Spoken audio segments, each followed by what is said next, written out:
December 1995 arrived, carrying a weight that Princess Diana could no longer ignore. For years, she had lived between reality and obligation, balancing the truth of a broken marriage against her determination to protect her sons from the consequences of a formal separation. Publicly, she remained the Princess of Wales. Privately, she had spent years confronting painful truths that seemed to multiply every time she believed they had finally been resolved. Since the official announcement of their separation in 1992, Diana and Charles had existed in a strange middle ground. They were neither fully together nor completely apart. They appeared side by side when royal duties demanded it. They attended major events, smiled for photographs, and maintained the image of a functioning family whenever William and Harry needed it.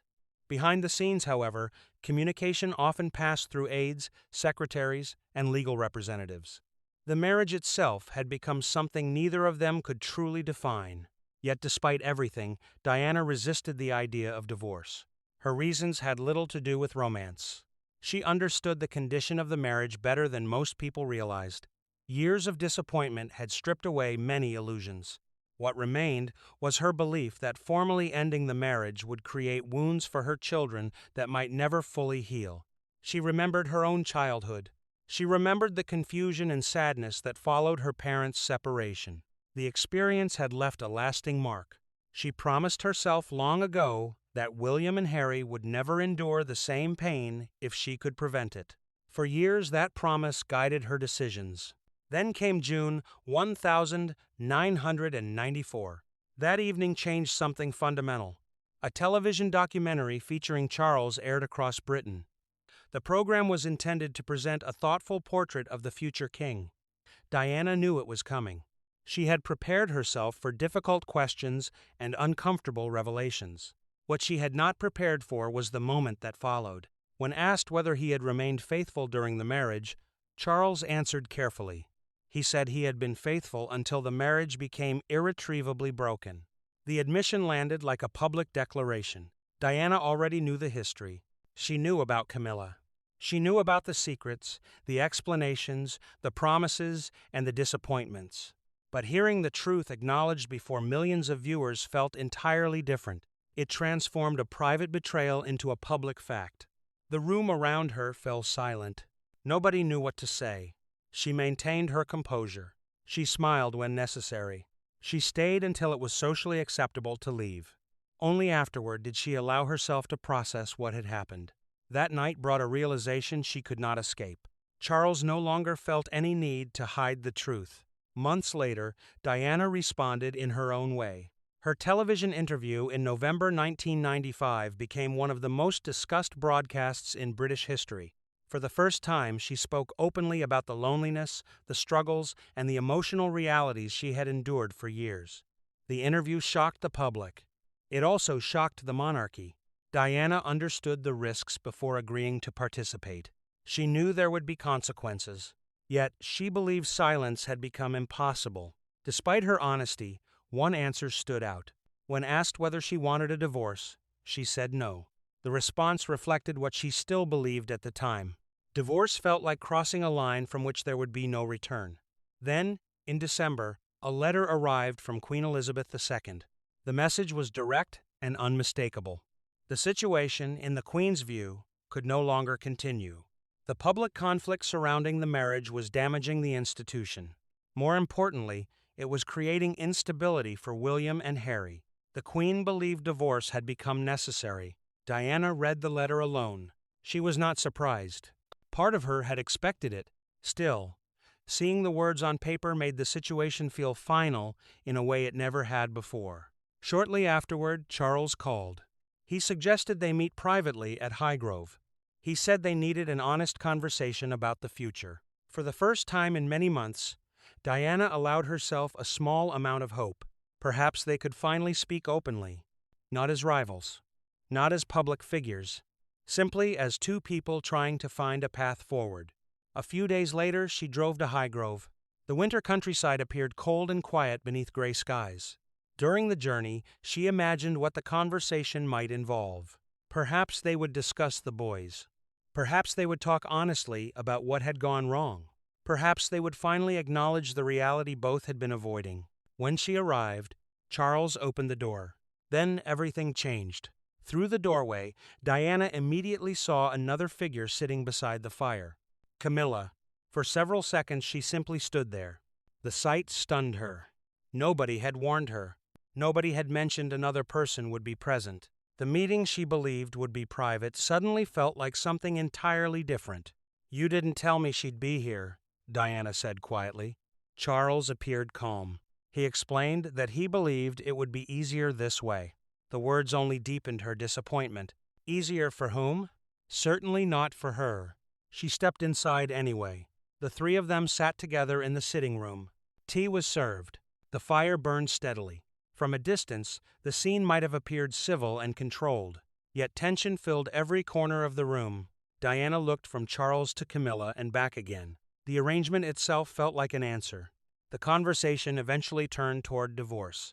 Charles explained that he agreed with the Queen's recommendation. He believed ending the marriage was the best solution. He spoke about the future. He spoke about practicalities. At one point, he referred to plans that he and Camilla had already discussed together. The phrase caught Diana's attention immediately. He and Camilla, not he and Diana. Not the family. Not the marriage. The future had already been imagined without her. In that moment, something inside her settled. Not with anger. Not with outrage. With clarity. Years of uncertainty suddenly disappeared. She understood exactly where she stood. And for the first time, she accepted it completely. The hope she carried into Highgrove had quietly reached its end. The room remained silent for several moments after Charles mentioned plans he and Camilla had already discussed. The words were not spoken with cruelty. That was what made them so powerful. They were casual, matter of fact, the kind of statement someone makes without realizing its significance. Yet for Diana, they revealed everything. For years she had lived inside uncertainty. There had been arguments, reconciliations, promises, disappointments, and endless attempts to preserve something that had been deteriorating for a very long time. Now the truth sat plainly before her. The future was already being planned, and she was no longer part of it. The realization arrived not as a dramatic shock but as a quiet certainty. Diana looked toward the fire. The flames flickered softly. Nobody spoke. The silence seemed to stretch endlessly. Then she performed a simple action that neither Charles nor Camilla ever forgot. Without drawing attention to herself, she reached for her wedding ring. For 14 years, it had remained on her hand. It had witnessed every chapter of her adult life. It had been there on her wedding day at St. Paul's Cathedral when millions watched around the world. It had been there during royal tours, family holidays, state events, and private moments. It remained through the births of William and Harry. It remained through separations, disappointments, and public scrutiny. The ring represented promises made by two very young people standing before an extraordinary audience. Now those promises belonged to the past. Slowly, Diana removed it. The movement was calm.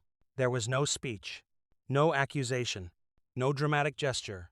She simply slipped the ring from her finger and placed it on the table. The sound it made was almost inaudible. Yet within the room, it felt louder than any argument. Charles looked down, his eyes fixed on the small gold band resting between them. For a long moment, nobody moved. The ring seemed to symbolize everything that had brought them to this point. Years of effort, years of pain, years of trying to preserve something that could no longer survive. Diana stood. She understood there was nothing left to discuss. The gesture had already said everything. When she looked toward Camilla, her expression remained composed. There was no bitterness in her voice. No hostility. Only finality. "I hope you'll be happy," she said. Then she turned and walked away. Charles remained seated. He did not stop her. He did not call her back. The front door opened. Cold winter air rushed inside. Moments later, she was gone. Behind her, silence returned. The wedding ring remained on the table. Even Camilla seemed unsettled by what had happened. After a while, she quietly suggested that Charles should go after Diana, but he stayed where he was. The opportunity passed. Meanwhile, Diana drove toward London. Darkness had already settled across the countryside. She drove without music, without conversation, without distraction. Her thoughts moved between memories and realizations. At some point, she became aware that tears were running down her face. She had not noticed when they began. The sadness surprised her, not because she still believed the marriage could be saved, but because endings hurt even when they are necessary, especially when they involve dreams abandoned long ago. By the time she reached Kensington Palace, William and Harry were still awake. Despite her emotional exhaustion, she gathered herself before speaking to them. The boys deserved stability. They deserved reassurance. She explained that she would not spend Christmas with the royal family that year. Her voice remained steady. She told them they would enjoy wonderful holidays with their father and grandmother. Harry accepted the explanation relatively easily.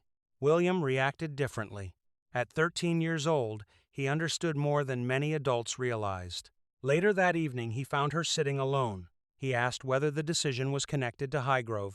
Diana looked at her eldest son and saw remarkable maturity behind his question. Rather than pressing for answers, William simply sat beside her. Neither needed many words. Sometimes presence mattered more than explanation. She placed an arm around him. Together they sat quietly. The moment brought comfort neither could fully describe. A few days later, the boys left for Sandringham. Diana watched from the window as the vehicle disappeared into the distance. Then she turned back toward the empty rooms of Kensington Palace. For the first time, Christmas felt profoundly different. The silence was noticeable. Yet alongside sadness existed something unexpected. Relief. Not complete relief. Not happiness. But the beginning of freedom. The following months brought major changes. Eventually, Diana agreed to the divorce. The legal process moved forward. By the summer of 1996, the marriage officially ended. Friends noticed gradual changes in her afterward. She appeared lighter. The burdens she had carried for years seemed less visible. She focused intensely on charitable causes. Her humanitarian work expanded. She traveled more. She laughed more naturally. She seemed increasingly interested in shaping a life defined by purpose rather than protocol. One symbolic change stood out. The wedding ring never returned to her hand. Instead, she began wearing a striking aquamarine ring given by a close friend. The jewel quickly became associated with a new chapter of her life. Unlike the wedding band, it represented a choice she had made for herself. It belonged entirely to her. Many people later referred to it as a symbol of independence. In many ways, that description was accurate. The ring reflected a woman rediscovering her identity after years of emotional struggle. She wore it constantly, through public appearances, through humanitarian missions, through the final months of her life. It remained on her hand during her last summer, and it remained there on the 31st of August 1997 in Paris. Years later, those who reflected on that December afternoon at Highgrove often focused on the confrontation itself. But the most significant moment was not an argument. It was not a speech. It was not a dramatic accusation. It was a woman quietly setting down a ring after 14 years and choosing, perhaps for the first time, to stop carrying a future that no longer belonged to her. That decision changed everything that followed.